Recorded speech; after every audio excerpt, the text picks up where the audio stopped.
Muy bien, ¿va? Comenzamos la conferencia de clausura impartida por el doctor Vicente Garrido Genovés. Yo tengo en esta ponencia la labor de presentar al doctor Vicente Garrido y, bueno, hemos visto ya que quizás la presentación, creo que todos y todas lo conocéis ya de sobra, así que simplemente voy a hacer una introducción muy breve, muy sencilla de su currículum, que es mucho más extenso de lo que aquí figura, pero para no restarle tiempo a la ponencia, a su exposición, me voy a limitar a presentar algunas de sus obras y trabajos relacionados con este ámbito, de este congreso. El doctor Vicente Garrido es catedrático en el ámbito de educación, criminología, en la Universidad de Valencia y ha escrito numerosos libros y artículos científicos sobre delincuencia juvenil, violencia, psicopatía, tanto desde el ámbito de la rehabilitación como de la prevención. Una de sus obras de referencia en el ámbito que concierne a estas jornadas, este congreso, es el libro de 2006, Los hijos tiranos, el síndrome del emperador, el cual fue el primer texto académico y de divulgación que apareció en nuestro país sobre el problema de la violencia filioparental.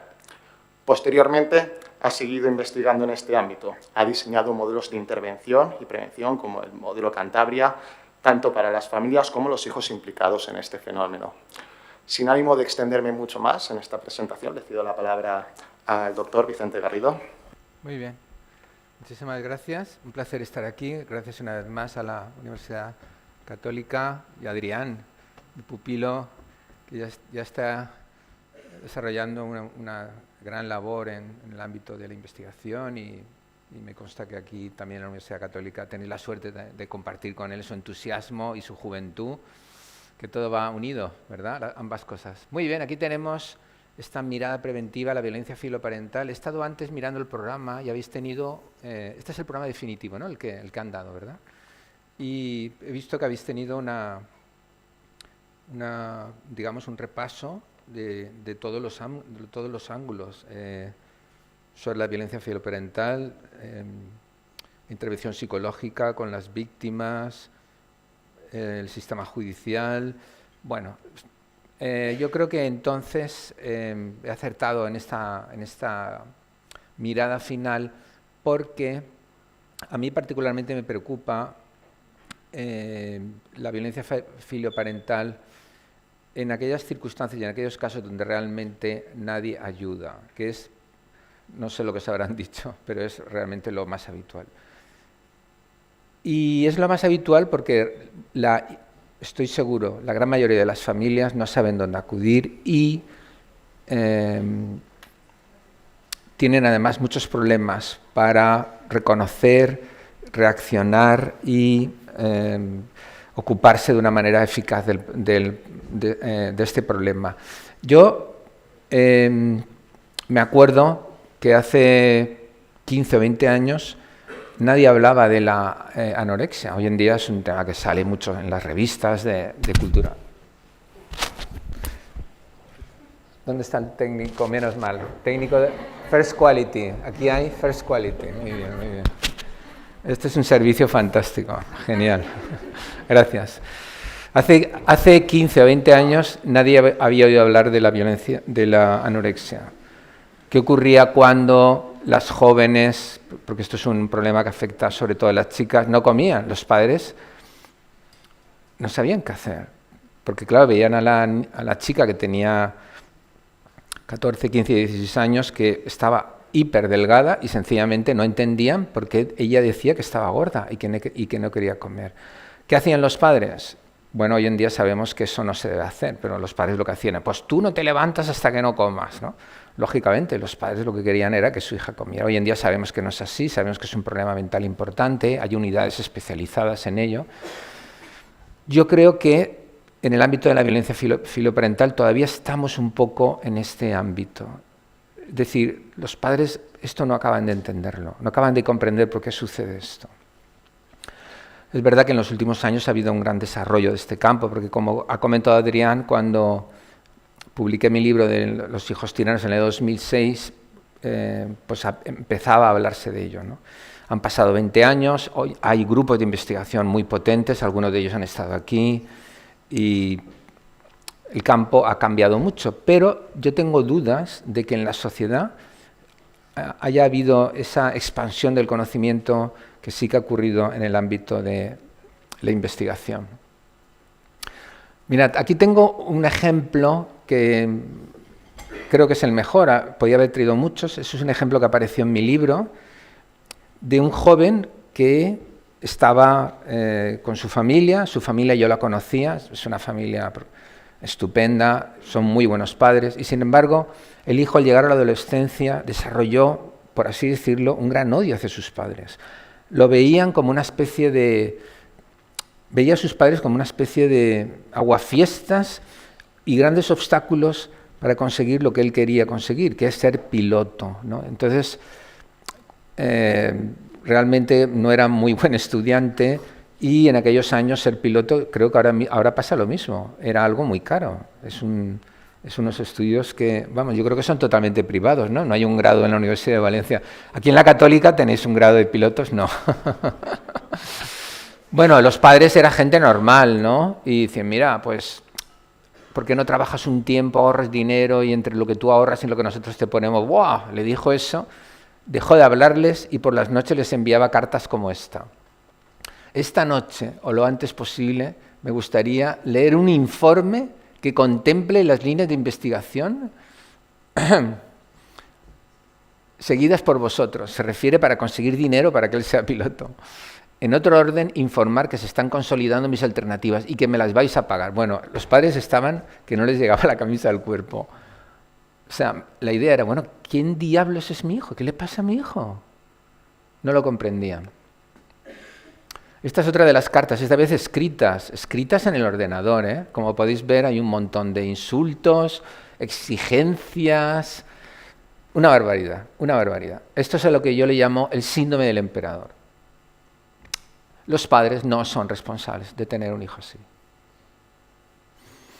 Por supuesto, muchos niños que son violentos con sus padres han tenido un ambiente violento, sin duda, la investigación lo dice y muchos de los especialistas que han trabajado en ese ámbito lo han visto.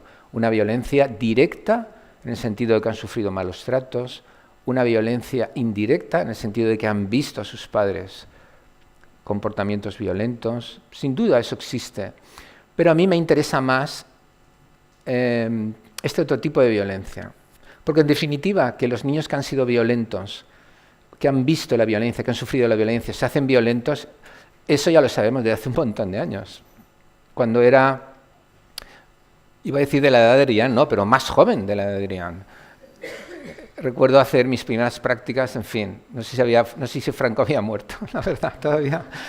Pero hacía las prácticas en el centro de Godella, de Luis Amigó. Vamos, y yo lo veía, porque pasé muchas horas ahí, ¿no? Y yo veía que los chicos vivían en contextos violentos. Yo lo veía, ¿no? Entonces, sí, está claro, si los padres abusan de él, si él ve que entre ellos hay un comportamiento violento, no es nada complicado pensar que ellos van a desarrollar también una violencia hacia los padres, como una forma de hacerse de valer, básicamente, ¿no? Porque el niño llega a la conclusión, bueno, si aquí todo va a base de palos, si yo quiero pintar algo, tendré que dar palos. Tan fácil como eso. Pero ¿qué pasa cuando los padres son buenos padres? Aquí el asunto se complica un poco más. Bueno, felicidades, me habéis hecho perder un mes porque al final los padres le dijeron, mira, no podemos pagarte la carrera. Miserable, ojalá te mueras. Bueno, entonces, yo lo que quiero plantear aquí es que una cuestión importante que hay que tener en consideración es que hay diferentes tipos, digamos, en cuanto a las causas de la violencia filioparental. Haber sido objeto de malos tratos, un poco lo que he comentado, haber sido testigos, efectivamente, y luego también haber padecido un trastorno mental, esquizofrenia. Yo he conocido a menores que han matado a sus padres, tal cual, por un problema mental. El trastorno mental es un problema muy grave en el parricidio, pero eso es otro tema. Pero verdaderamente debería ser también objeto de estudio, ¿no? Como en los casos de hijos que matan a sus padres, que aproximadamente son 10 por año, hay problemas mentales muy graves. También hay reacciones límites provocadas por consumo de drogas. Todo eso lo sabemos, lo hemos investigado. Es verdad que en España no se había investigado mucho, pero ahora tenemos una investigación muy buena. Los investigadores, algunos de los cuales han estado aquí, publican en las revistas de mayor impacto. Tenemos una investigación muy interesante. Pero hay un tipo de niños a los que yo les llamo el síndrome del emperador, que básicamente tienen padres que con cualquiera de sus hermanos son buenos padres, porque durante todos estos años estoy cansado de verlos. El hermano, que es un diablo, y el otro hermano, que es un hermano normal o una hermana. Y llama mucho la atención que frente a una familia del todo normalizada haya un menor con ese deseo tan grande de hacer lo que le dé la gana, con ese deseo tan grande de luchar por tener el control de su vida en casa. Entonces, aquí, ¿cuál es el elemento esencial? Es lo que yo llamo los indicadores de la psicopatía infantil. Son niños en riesgo de psicopatía. No digo que sean psicópatas, porque en realidad ese término lo aplicamos a partir de la mayoría de edad, pero sí que son niños que tienen indicadores de la psicopatía. Con el tiempo, estos niños no tienen por qué desarrollar la psicopatía. Yo he visto que hay niños que han tenido esos indicadores, que se han comportado de acuerdo a lo que dice la investigación. En el caso de la psicopatía, digamos, de los indicadores de psicopatía en el ámbito infanto-juvenil, pero que luego se han corregido. Dicho de otra manera, hay falsos positivos. Si con 10, 12, 13 años vemos determinados indicadores, un grupo muy importante de chicos luego, de alguna manera, no desarrollan la patología. Pero la parte nuclear más dura, sí, llegará a la edad adulta y se habrá consolidado en la psicopatía. Entonces, ¿cuál es la característica fundamental? La ausencia de conciencia. Son menores que no reconocen la legitimidad de sus padres. Simplemente sus padres tienen la autoridad porque tienen el control económico de su casa y son mayores, y él se da cuenta que depende de todo de ellos. Pero desde el punto de vista de la legitimidad, es decir, el hecho de que tú reconoces que una persona tiene autoridad sobre ti, ellos no lo sienten así. ¿Y por qué no lo sienten así? Porque el psicópata no establece el vínculo afectivo. El fracaso del psicópata es que no reconoce la existencia de un vínculo que a él le comprometa, que eso es un poco, entre comillas, la tragedia, ¿no?, también de estos jóvenes. ¿De dónde viene la conciencia? ¿De dónde viene el sentimiento que tenemos de culpa o de arrepentimiento? ¿De dónde vienen las noches sin dormir porque hemos defraudado a alguien al cual queremos? Todo eso viene del vínculo. Asumimos ideales morales o principios porque las personas que nos quieren y acerca de las cuales nosotros queremos tenerlos siempre de nuestro lado, porque son referentes nuestros, poseen esos valores. No robaré porque mi madre me ha dicho que esto no se puede hacer. Me he avergonzado porque he robado en casa de mi amigo un juguete, y eso no se debe hacer, ¿no? Mi amigo confía conmigo, me ha dejado los juguetes y no esperaba que me metiera el avión en el bolsillo. Ese tipo de cosas va generando en nosotros una conciencia. Nos identificamos con las personas que nos aman, que lo son todo cuando somos pequeños, y por eso asumimos las normas morales, todo conjunto de creencias, la ética, la religión, etcétera, etcétera. Pero si tú no te vinculas con alguien, tú no asumes eso. Entonces se convierte todo en una lucha de poder. El menor irá analizando su ambiente siempre en términos de qué es lo que yo puedo utilizar y qué es lo que me obstaculiza lo que yo quiero conseguir. La lucha del joven en riesgo de psicopatía, si realmente se concreta, es la lucha por lograr el control. Las personas con psicopatía buscan lograr el control en cualquiera de los ambientes en los cuales se desenvuelven, y en la familia también. Entonces, ¿qué es lo que ocurre? Lo que ocurre es que los hijos que son violentos con sus padres y que están integrados en este grupo al que yo me refiero, niños en riesgo de psicopatía. Para resumir y no hacerlo tan largo, hablaré de la psicopatía infantojuvenil.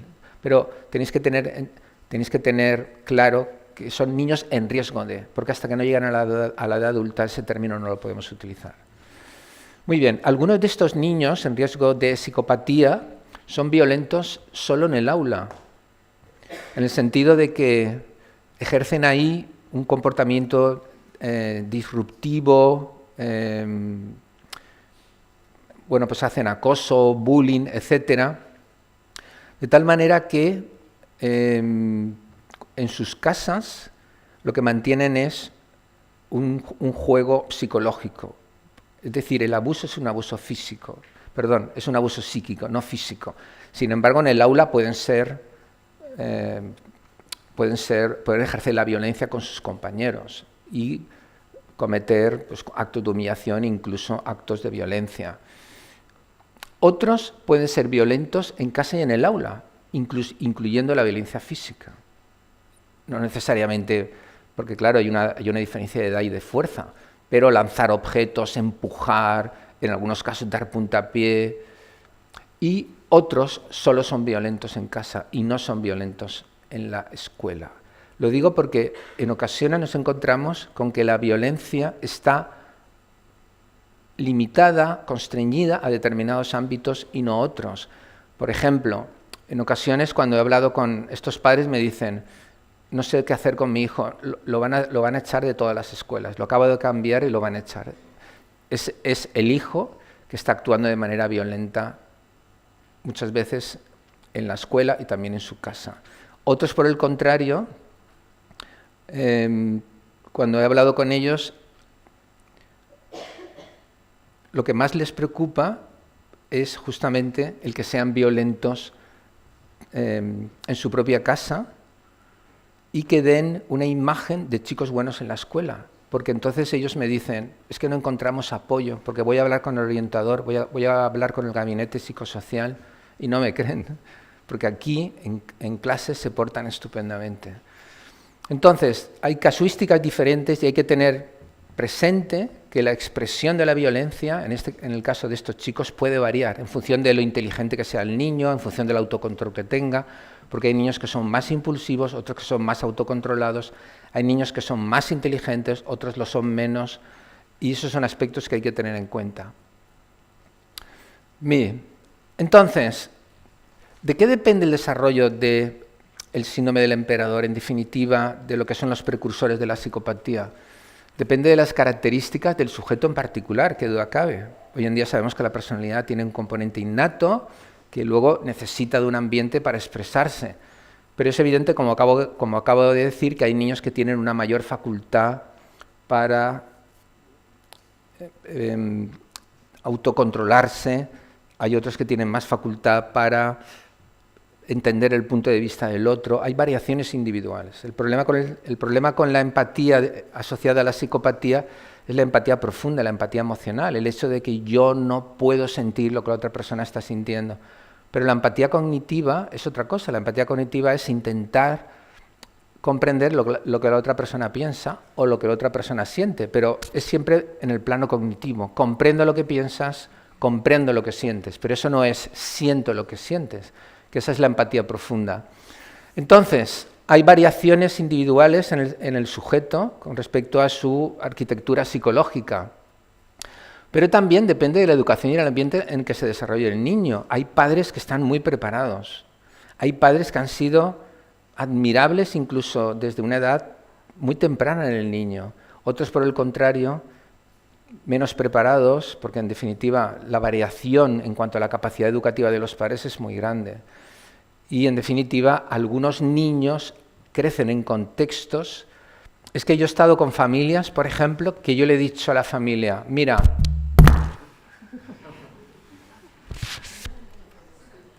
¿me la puedo poner yo?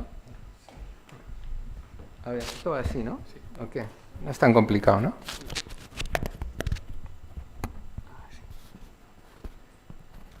Vale, gracias. Por ejemplo, yo he estado con familias que le he dicho, ¿tú podrías enviar a tu hija a una ONG en América? Y los padres me han dicho, sí, tenemos un tío que está en tal sitio, un tío del niño, y lo puedo poner ahí. Claro, todos los padres no pueden hacer eso, porque yo lo que quería es que ese niño estuviera un año ayudando a gente necesitada, que es algo muy interesante para este tipo de personas. Depende, ¿no? Hay gente que tiene muchos recursos, que tiene familiares, hay gente que tiene menos recursos. Las diferencias entre los padres son tan grandes como la diferencia entre cualquier persona de la sociedad.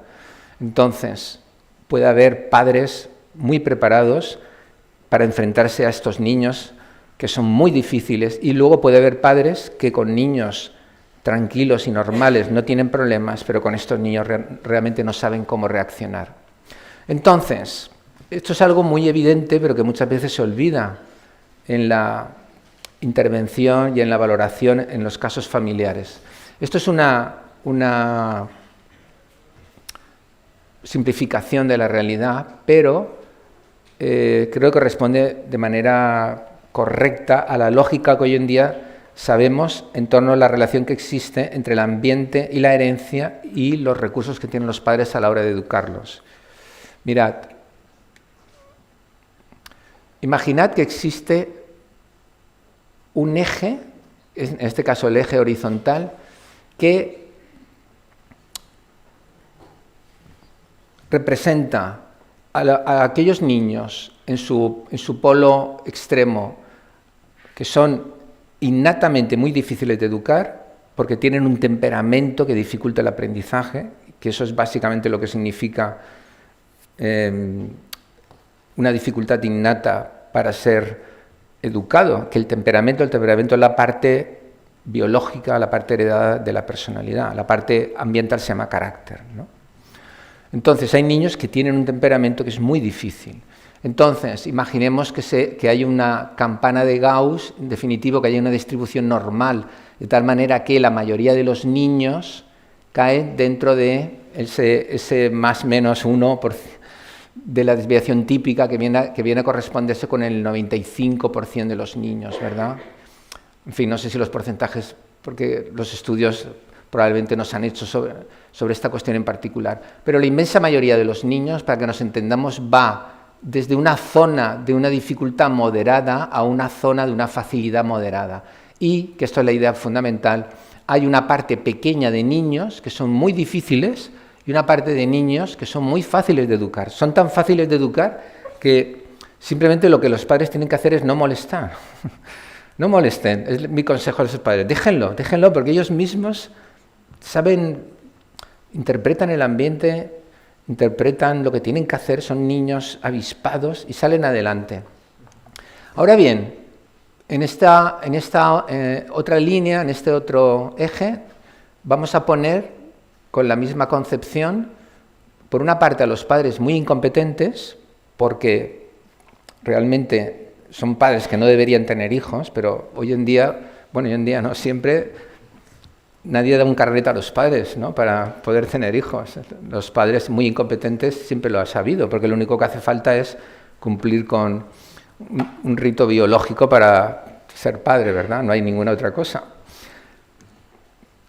De la misma manera, hay una distribución normal, de tal forma que la mayoría de los padres van desde ligeramente incompetentes hasta ligeramente más allá de la competencia, ¿no?, ligeramente supercompetentes. La mayoría pues estaríamos en esa zona. Y luego habría una parte de padres que son muy competentes. Son padres que se leen todas las revistas de ser padres, padres ecológicos, padres sostenibles, cómo ser padre del año, cómo conseguir que le elijan siempre presidente de la asociación de padres. Estos son los super padres, ¿no? Super dads. Bueno, simplificando un poco, ¿qué es lo que pasa cuando los padres competentes, que a efectos prácticos vamos a poner los que están en esta parte de la zona del eje vertical? ¿Qué es lo que pasa cuando los padres muy competentes tienen niños muy fáciles? Pues no pasa nada. No pasa nada, eso es Mujercitas. O sea, todos los niños son fantásticos, en este caso niñas son fantásticas. Bueno, todo el mundo es feliz. ¿Qué es lo que pasa cuando los padres son muy incompetentes y los niños son fáciles. Aquí he puesto un puzzle. Aquí hay un conflicto. Los niños son fáciles. Los padres son malos. Sobre ellos podríamos aplicar la frase del mío Cid. ¿Qué tal estáis en literatura castellana? ¿Os acordáis cuando el Cid campeador toma Valencia y uno de sus vasallos toma la corona del rey moro al que ha derribado, al que ha derrotado, y ciñe la cabeza del Cid con la corona y le quiere nombrar rey? Pero él dice que no, que él ha tomado Valencia para su señor Alfonso VI. Y el vasallo dice en el poema del mío Cid: Dios, qué buen vasallo si tuviera buen señor. ¿No os acordabais de esto? Pues aquí lo mismo. Cuando ves a estos niños dices, qué buenos niños si tuvieran buenos padres, ¿no? Porque los niños son fáciles, pero los padres son horribles. Es una mala combinación. He visto niños que realmente sufren mucho y que con un poco hubieran podido salir adelante. Y de hecho, es en esa categoría donde están los niños resilientes. Los niños que sufren muchas adversidades, o una parte de esos niños que sufren muchas adversidades, entre ellos tener unos padres horribles, pero luego tienen escapatorias. Por ejemplo, un familiar que de alguna manera les apadrina, alguien de su iglesia, algún vecino, un profesor, y esos niños, todo su potencial, en cuanto reciben un poco de ayuda, son capaces de escapar un ambiente horrible de sus padres. Hay escritores famosos y gente famosa que eso lo ha comentado, ¿no? Escapé de un infierno que era la casa de mis padres. Bueno, por eso pongo un puzzle. ¿Qué es lo que podrá más? ¿El ambiente negativo o sus recursos? Los recursos que tiene el niño con algún auxilio de un ambiente próximo que le pueda ayudar. Luego tenemos la peor combinación posible: padres incompetentes, muy incompetentes, niños muy difíciles. He puesto las esposas simplificando. Esos niños tienen todos los boletos para tener una vida muy complicada, porque ni el ambiente ni su genética les ayuda. Y luego tenemos padres muy competentes y niños difíciles, ¿eh? Acordaros que esto va en grado de dificultad. Aquí estaría la mayoría de los niños estarían en la zona media y aquí nos iríamos cada vez más difíciles. Es aquí donde están los niños que son violentos con sus padres, que tienen el que yo llamo el síndrome del emperador. Los padres son buenos, no necesariamente muy buenos, pero los padres son competentes. Hacen lo que los psicólogos decimos que tienen que hacer los padres con los niños. Utilizan el método inductivo, razonador, democrático, ponen límites, pero también son afectivos. Hacen lo que tienen que hacer, pero ¿qué pasa? Que con estos niños esto no es suficiente. Entonces, un esquema que hemos desarrollado para explicar por qué se desarrolla, o mejor dicho, el modo en que se produce el desarrollo en este tipo de niños, es, simplificando también un poco las cosas, es atendiendo en un sentido del desarrollo evolutivo desde la infancia o desde el nacimiento hasta la edad de explosión, que suele ser la adolescencia, es teniendo en consideración los aspectos innatos.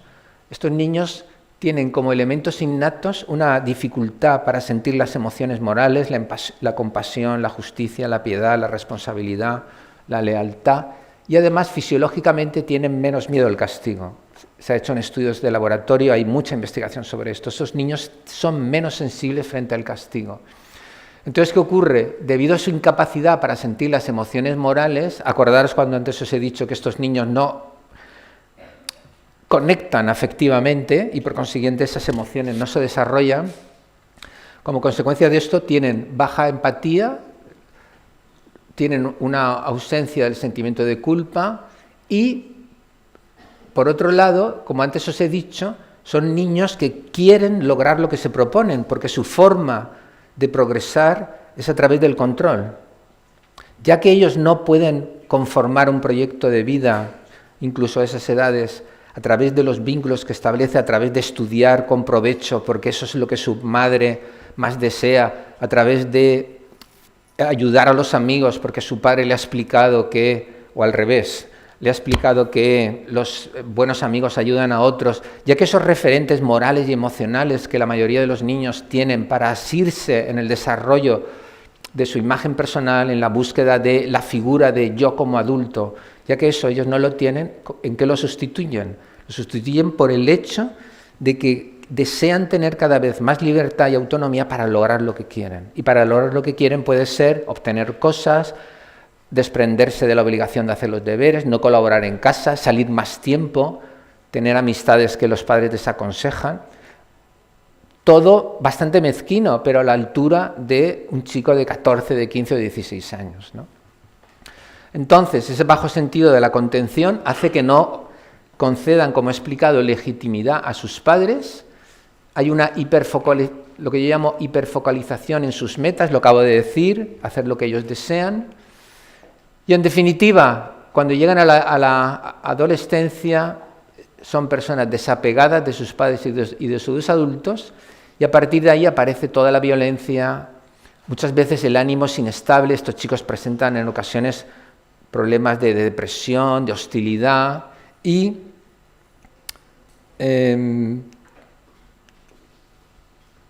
algo muy habitual, que seguro que os han comentado aquí, estos niños suelen ser niños que no trabajan, que no quieren trabajar y que no quieren estudiar, porque el esfuerzo se desarrolla precisamente a partir de la interiorización de los ideales y de los valores de los padres. Muy bien, entonces, resumiendo, ¿qué relación hay entre el trastorno de la psicopatía y el síndrome del emperador? La mayoría de los jóvenes violentos no son psicópatas, pero sí poseen algunos de los rasgos que la definen: egocentrismo, narcisismo, insensibilidad para la emoción moral y falta de conciencia. Esa parte de chicos que tienen mayor riesgo de convertirse en psicópatas adultos y tienen menos posibilidades de ser ayudados son justamente los que presentan este tipo de rasgos. Muy bien, y ahora una pregunta que me han hecho muchas veces y que quizá vosotros tengáis curiosidad al respecto. ¿Por qué tenemos este aumento tan importante en los últimos años en casos de violencia de los hijos contra los padres? Realmente la explicación sencilla no existe. Yo creo que es la suma de una serie de factores, que yo creo que son estos. La idea fundamental, y yo creo que la causa fundamental, es que los padres tienen ahora menos capacidad, menos recursos para educar a los hijos difíciles. Yo no digo que esta sociedad sea peor que la sociedad hace 30 años. Yo creo que no lo es. Pero si hay una cosa en la que estamos todos de acuerdo es que vuestros padres, aunque vosotros estáis ya fuera de la zona de peligro, creo. Pero la cuestión es que si estamos de acuerdo es que los padres en los últimos 20 años tienen mucho más problemas a la hora de educar. ¿Por qué? Porque tienen una sociedad mucho más compleja a la que enfrentarse, una sociedad, en cambio, que les exige una serie de transformaciones, una serie de evolución en sus recursos como trabajadores, como personas que tienen que desempeñar un puesto de trabajo, que hace 30 años no existía. Hace 30 años era habitual que una persona empezara en un puesto y terminara jubilándose en él. Esta idea de tener que estar continuamente al día en innovaciones tecnológicas, estas empresas que empiezan hoy y el año siguiente ya no existen, todo este tipo de mutaciones con la tecnología en la que vivimos es tan grande que los padres se ven obligados con mucha frecuencia a hacer un gran esfuerzo para ser competitivos en este tipo de sociedad. Esto tiene, como es lógico, un efecto importante en lo que es la salud psicológica. También he de deciros que estamos desde hace algunos años en una sociedad, ¿cómo diría yo?, muy autocomplaciente. Autocomplaciente significa que incide continuamente en la importancia de sentirnos bien. Hay toda una historia en los medios, en lo que es un poco el diálogo cultural, de que la gente por encima de todo tiene que quererse a sí misma. A mí eso me parece bien, yo creo que la gente se tiene que querer a sí misma, pero yo creo que esta idea es un poco egocéntrica y narcisista, y creo que la culpa, sin necesidad de recurrir, ¿verdad?, a escenas dantescas donde las personas tengan que estar purgando con grandes dolores los errores que ha cometido, sin necesidad de acudir a eso, Pero yo creo que la culpa es importante, yo creo que la culpa es necesaria, porque si no te sientas mal, si tú no te sientes mal, ¿cómo vas a rectificar? Si tú no has sido leal con un compañero o una compañera y eso te da igual, en primer lugar, ¿qué es lo que dice eso acerca de la relación con de amistad? ¿Te da igual? Entonces, ¿cuánto te importa ese amigo o esa amistad? Y también, si te da igual, ¿por qué tienes que ser leal a ese amigo? Si te da igual serlo que no serlo. Es decir, la culpa, entendida en su sentido básico, es decir, un malestar interno por algo, no tiene por qué ser algo trágico. Un malestar interno por haber hecho algo, eso realmente es la culpa. Bueno, vivimos en una sociedad donde eso no es guay, ¿no? Donde te tienes que sentir bien, te tienes que querer, tú eres fantástico, no dejes que nada se interponga con tu camino. Bueno, hay veces que las cosas se interponen en tu camino y hay veces que has metido la pata y hay veces que está muy bien que te sientas mal por eso. Porque eso es lo que caracteriza precisamente el hecho de que la gente puede cambiar y puede mejorar. Bueno, no quiero extenderme demasiado en esto, pero es evidente que hay un consumismo muy grande, vosotros sois víctimas de esto, pero también yo creo que la generación anterior, la vuestra también, las empresas se alimentan multiplicando las necesidades de la gente, ¿no? Y por supuesto, creo que el ejemplo de los móviles, donde cada 6 meses o cada año, no sé si esto ha parado un poco, pero cuando empezó esto era una locura. Un móvil que valía más que una televisión, solo te duraba un año, pero bueno, yo digo, ¿pero quién se cansa? Yo me preguntaba, ¿pero quién se cambia en su casa la televisión cada año? Y sin embargo, es lo que estamos haciendo, ¿no? Este móvil ya no me gusta, ya no tiene tanta potencia, ¿no? Bueno, y te gastabas 1.000 pavos en un año, pero esto es increíble, ¿no? Te cambias de lavadora y de frigorífico con ese dinero. En fin, en definitiva, hay también un problema importante y es que muchos hijos se crían solos con sus madres, algunos con sus padres, pero sobre todo el hogar monoparental es el hogar con la madre. ¿Hay algún problema? No, hay madres fantásticas educando a sus hijos, pero es evidente que si el niño es un niño complicado, pues no tener una pareja complica el asunto, porque tú tienes que trabajar, te cansas, tienes mucho menos tiempo, como no tengas una ayuda externa muy importante, ¿no? La red social, tus padres, etcétera, pues realmente las probabilidades de que haya dificultades en niños difíciles aumentan. En definitiva, es una sociedad donde todo confluye para que los padres lo tengan más complicado. Porque sencillamente el tiempo que pueden dedicar a sus hijos, la estabilidad o energía emocional que pueden dedicar a sus hijos y el contexto social en el que se mueven ha dificultado que los hijos tengan un apego grande y, en el caso de ser niños con problemas, ha dificultado que los niños reconozcan en sus padres una fuente legítima de autoridad.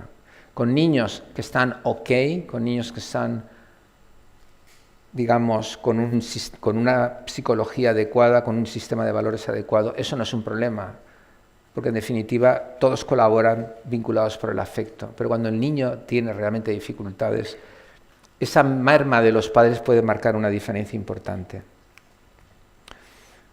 Muy bien, ¿cómo prevenir el síndrome del emperador? Aquí os pongo una serie de características que yo creo que son muy importantes y que tendrían que definir, desde mi punto de vista, la programática en este ámbito. Hablando en general, para mí es fundamental que en estos niños se trabaje de una manera expresa y directa la conciencia y la culpa, porque estos niños tienen déficits en su nacimiento con esto. De hecho, hay una serie de síndromes o de patologías que no son, digamos, la psicopatía infanto-juvenil, pero que dificultan también esa socialización precisamente porque afectan a la capacidad de establecer vínculos con los padres y a partir de ahí desarrollar la conciencia y la culpa, que repito, es el resultado de identificarte con los valores, con las normas de tus padres, de la gente que te está criando. Por ejemplo, los niños que tienen TDAH tienen mayor riesgo en ser violentos con sus padres que los niños que no lo tienen. Porque el TDAH, aunque hay diferentes grados e intensidades, pero el TDAH hace que los niños presten menos atención, absorban menos las recomendaciones de sus padres, si tienen además impulsividad e hiperactividad, son niños que tienen más problemas a la hora de establecer vínculos afectivos. También el TDAH está asociado con una mayor conducta delictiva, no solamente la violencia hacia los padres. Quiero decir que tenemos ya investigación en otro tipo de trastornos que son habitualmente trastornos que dificultan precisamente el establecimiento de vínculos afectivos. En el caso de los niños en riesgo de psicopatía, el trabajo tiene que ser más profundo, porque ellos tienen muchos problemas a la hora de desarrollar ese tipo de conciencia y de culpa. Otra recomendación es establecer límites muy claros de comportamiento. Estos niños necesitan una estructuración muy grande, una estructuración muy sólida. No basta con, llegamos a un acuerdo, todos tenemos claro qué es lo que hemos dicho, no. Ha de haber una constatación escrita y recordada habitualmente de cuáles son los comportamientos exigibles, cuáles son los comportamientos intolerables, cuáles son los comportamientos que pueden tener lugar sin que sean sancionados y, por supuesto, los comportamientos que son objeto de recompensa. Es algo muy conductista, pero es algo muy importante. Los límites tienen que estar muy claros. Por supuesto, algunos padres van temiendo tanto a sus hijos que van cediendo el poder en ellos. Es curioso darse cuenta como años después de empezar el problema se ha invertido la estructura de la familia. Los hijos están arriba y los padres están abajo. De tal manera que yo he visto padres que han tenido que irse de casa durante una tarde entera porque el niño ha dicho, oye, que van a venir amigos míos, no os quiero ver aquí. Claro, vosotros miráis esto y decís, ¿cómo es posible? Yo le digo, es posible. Es posible. Hijos que llevan años bunkerizados en su cuarto, no lo podéis creer. Gente de 23 y 24 años que solo sale de su cuarto para dejar la ropa sucia. No os lo creéis. Esto lo he visto. He dicho, la comida, traedme la comida. Tal cual. Sencillamente han llegado a la conclusión de que no van a pelear en el mundo. Entonces basta con Internet. Son situaciones aberrantes. Pero creedme, cuando estás cansado de pelear, cuando estás cansado de no entender qué es lo que pasa, como sigues queriendo a tu hijo, vas aceptando. Bueno, esto pasa muchas veces en las relaciones violentas amorosas, ¿verdad? Esto lo sabemos, ¿no? Cuando una chica está con alguien que abusa de ella, pero la chica le quiere y al final diciendo, bueno, va, es igual, pues voy a ceder en esto. Esto es un clásico en este ámbito. Y al final, desde fuera tú dices, oye, Elisa o María, ¿cómo haces esto? ¿Cómo estás en esta situación así? Entonces la otra persona se sorprende. Ay, ¿cómo? ¿A qué te refieres? Ha perdido la noción de la normalidad, ha perdido la noción de lo que es sensato y de lo que tiene sentido. Esto, en el caso de la violencia contra los padres, pasa lo mismo. Muchos padres te dicen, porque yo le digo, explícame qué es lo que hace tu hijo. Y algunas cosas que te cuentan son fuertes, ¿no? Y les digo, oye, pero entonces, ¿no te insultan? Y entonces te dicen, hombre, insultarme sí. Y digo, bueno, ¿y por qué no me lo dices? Y dicen, bueno, es que esto ya ni lo noto. El insulto ya no lo percibe, porque hay otras cosas más graves que le preocupan, ¿no? Y claro, esa normalización es un problema muy grave. Otra cosa muy importante a la hora de trabajar con estos niños es enseñar de manera específica actos morales. Cuando vienen a mí, dependiendo de la edad que tengan, pero desde luego antes del estallido, que es más grave, sobre todo a partir de los 14, 15 años, yo les digo, enséñales actos morales. Haz que sientan la importancia de cometer actos morales, porque a ellos no les sale de motu propio. No es algo que ellos digan, voy a ayudar a mi amigo a preparar los exámenes. Os aseguro que eso ellos no lo piensan. O le voy a ayudar a construir tal cosa. No. Entonces, tienen que ser dirigidos de una manera directa y decir, mira, si tú haces esto es un acto moral, esto va a elevar la opinión que tiene la gente acerca de ti. Escuchadme, eso ellos no lo saben. Se lo tienes que enseñar tú. Cosa que vosotros aprendéis por la propia interacción, ellos no lo aprenden. Le tienes que decir, mira, es que si tú haces esto, esta persona va a pensar que tú eres un tío estupendo y querrá hablar contigo. De ahí que, unido con esto, es absolutamente importante reforzar las consecuencias de esas experiencias morales. Esto hay que reforzarlo mucho. ¿Por qué? Porque lo que nosotros queremos es hacer algo difícil, pero que yo me he dado cuenta que es necesario. Debemos de lograr que estos chicos sientan orgullo, que su vanidad, que su narcisismo se satisfaga mediante actos que no sean destructivos. Este es el truco. ¿El truco cuál es? Si vosotros me preguntarais, ¿cuál es el truco para trabajar con niños en riesgo de psicopatía? Ellos ahora se sienten bien siendo violentos, robando, engañando. El truco está en que se sientan bien haciendo cosas que no son destructivas. Recuerdo en un caso en el que estuve trabajando, el chaval era muy bueno en informática, muy bueno.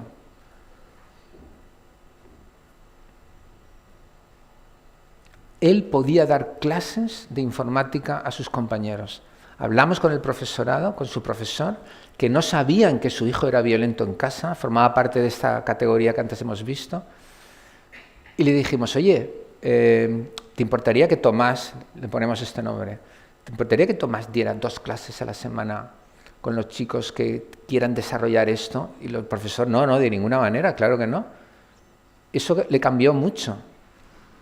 Porque yo le dije, mira, si este año tu comportamiento se mantiene dentro de los límites de lo que es una buena relación, con 16 años tú puedes trabajar, tú puedes crear tu propia empresa.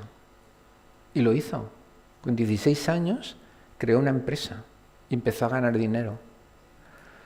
Eso es un ejemplo de diversión en el sentido de desviar el trayecto inicial de algo, ¿no? Es decir, hemos desviado lo que era un comportamiento de enfrentamiento hacia sus padres, intentando que él se sintiera importante haciendo cosas que no son destructivas. En el momento que él ganó esa autonomía y esa capacidad de sentirse, entre comillas, empoderado, estuvo mucho más comprometido en respetar las normas de su casa. Y ya hasta cierto punto sus padres perdieron interés. Entonces, voy terminando ya. Participar en actos altruistas, el ejemplo que antes he puesto. Envía a tu hijo a una ONG. Lo envió al Perú. 6 meses en el Perú. Le hizo maravilloso. Después de estar 6 meses en el Perú, volvió cambiado. A ver, no volvió el hijo más cariñoso del mundo, os lo aseguro. Pero volvió cambiado en el sentido de decir, ¡buah! La vida es mucho más complicada. Estos chicos necesitan baños de realidad, porque viven en un mundo donde su interés y su necesidad lo es todo. Entonces, yo aconsejo muchas veces baños de realidad.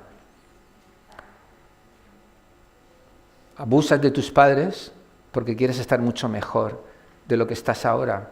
Bueno, mira a ver cómo es la vida en realidad y te darás cuenta que tus padres son para ti un milagro, no aquellos que te niegan las cosas que tú quieres. Muy importante participar en actos altruistas y, por supuesto, realizar una detección precoz. Una detección precoz implica que cuando tienen 8, 9, 10 años y aparecen determinados indicadores como crueldad con los animales, comportamiento particularmente insidioso, violento con los hermanos, incapacidad para reconocer la culpa, un trato despectivo y poco cariñoso con cualesquiera de los 2 padres, robos, peleas con los compañeros habituales. Es la suma de muchas de estas cosas, no es solamente una de ellas, pero son indicadores que se van sumando y es muy importante, creo yo, que los padres, si observan estos indicadores, presten atención. No hay que alarmarse, pero hay que prestar atención. Puede ser una fase, muchos niños maduran tardíamente y determinados comportamientos desaparecen, pero pueden permanecer, pueden enquistarse y pueden prosperar. Y eso es el riesgo más grande, ¿no? Porque es ese grupo de niños que al llegar a la edad adulta pueden haber desarrollado una psicopatía. Termino. Muchos padres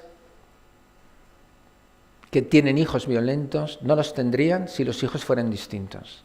Esto es algo que no lo escucháis. Y yo llevo una especie de cruzada, 20 años con esto. Son niños complicados. Desde luego, los padres cometen errores, pero con un niño, entre comillas, normal, los errores se reabsorben. La mayoría de los padres hacen las cosas bien.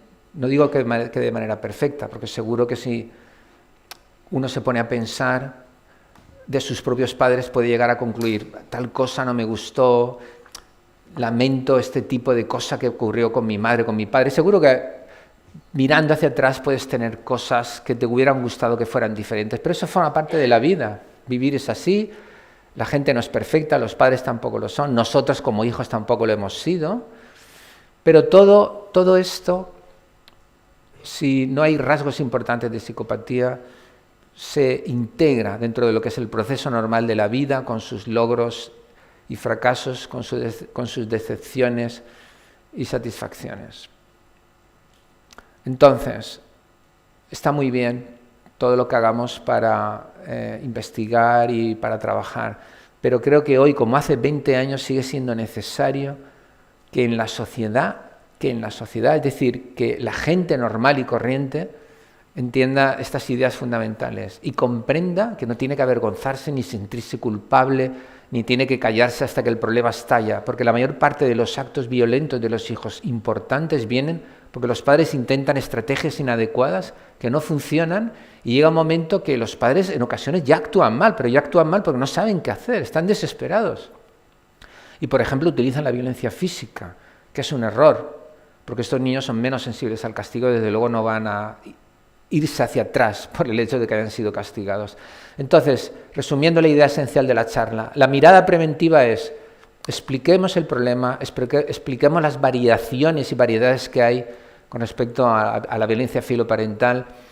Aquellos padres que sean malos padres, por hablar de manera corta y tajante, deben de recibir atención y cuidados para ser padres responsables, de eso no cabe duda, y desde luego los niños violentos mejorarán muchísimo, pero ese otro grupo de niños, que no sabemos el porcentaje cuál es, pero que probablemente es una minoría importante, ese grupo de niños ahora mismo están en el limbo, y lo que es peor, los padres están en una especie de pesadilla que no sabe cuándo pueden terminar. Si os interesa ese campo, para cuando seáis ya graduados, es un campo muy interesante y los padres de verdad que os lo agradecerían mucho. Nada más, gracias.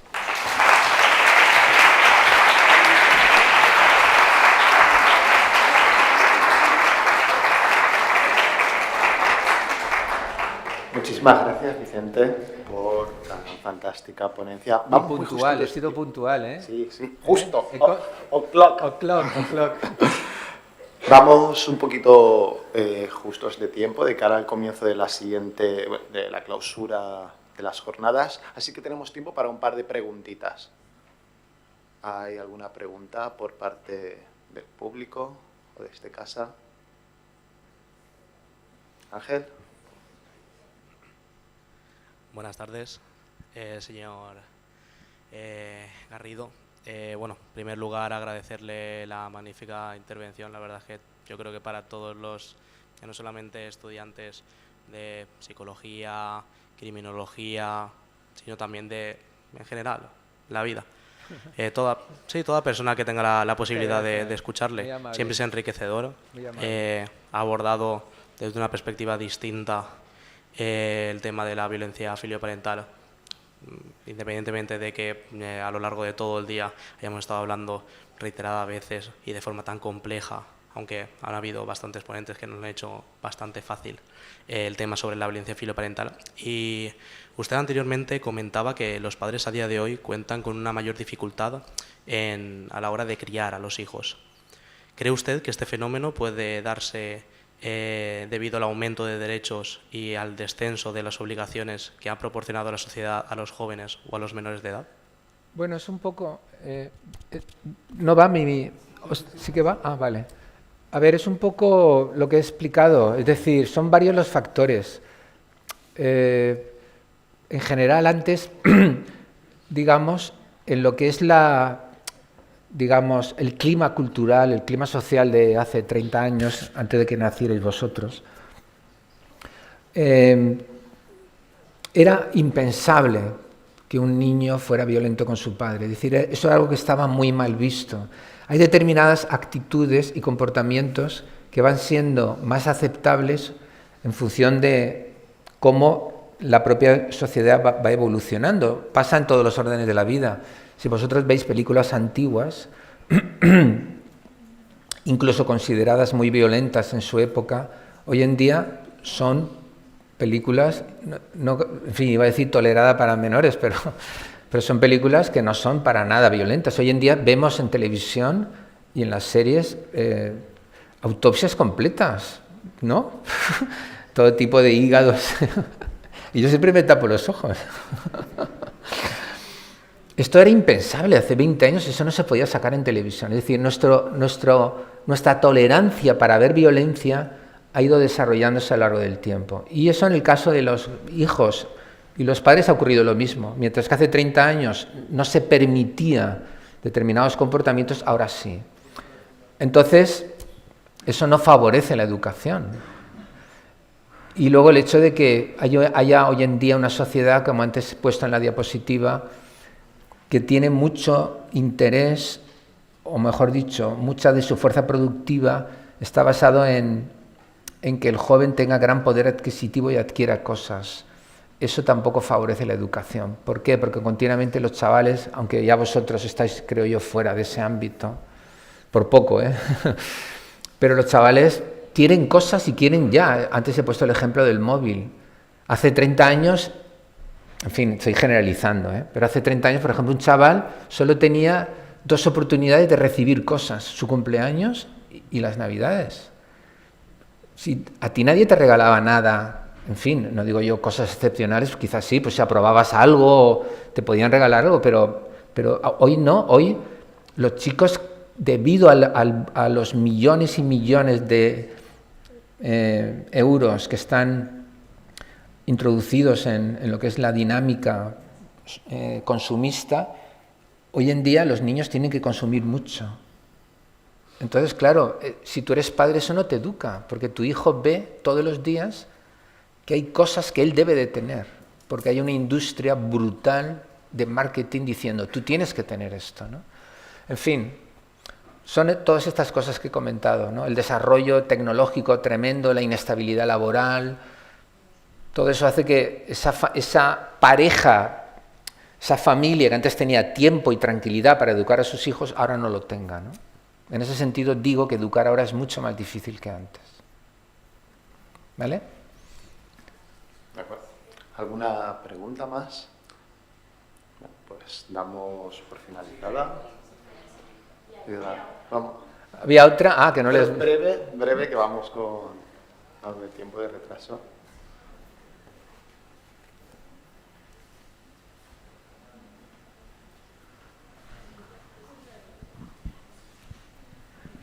Bueno, gracias por tu explicación para hoy. Creo que ha sido bastante... ¿Quién me habla? Hola.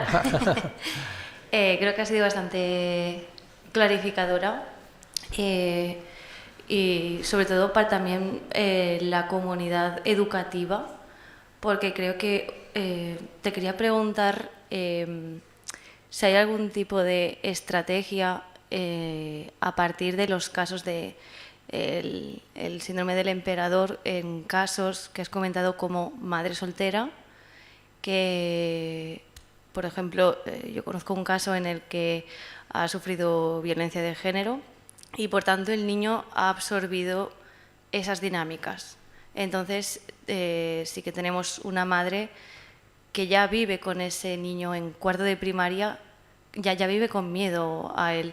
Entonces, en la comunidad educativa tenemos una estamos siguiendo un camino que es muy difícil que a día de hoy en casa esa madre pueda absorber, porque no tiene una red de apoyo fuerte. Entonces, no sé qué tipo de estrategias se pueden seguir en estos casos.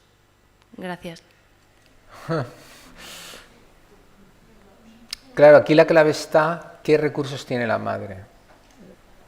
Por eso antes, durante la charla he comentado que hay una gran variación, ¿no?, en cuanto a las posibilidades educativas de los padres. Claro, no es lo mismo que tú seas madre soltera o madre, en fin, que tengas un hogar monoparental porque ya no vivas con tu pareja y que tengas hermanos o padres que te ayuden, a que estés completamente sola. Es que el asunto cambia muchísimo.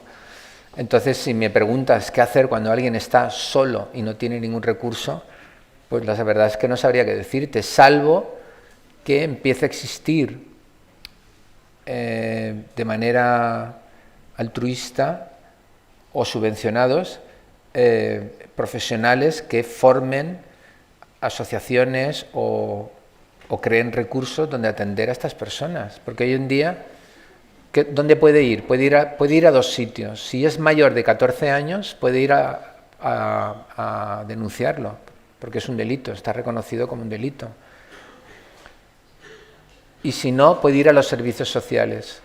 Pero a mí me consta, y no quiero menospreciar a nadie, pero a mí me consta que los servicios sociales están más que saturados con los casos clásicos de los servicios sociales, que además son verdaderamente muy necesarios en el ser atendidos, que son los niños que tienen muchas necesidades. Obviamente. Os recuerdo que en España hay un montón de familias que viven en situación de pobreza muy grande.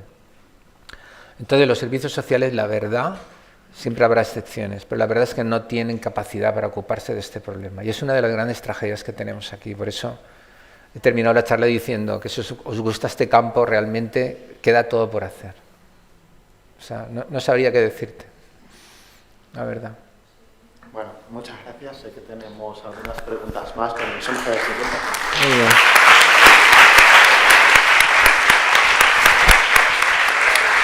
Damos paso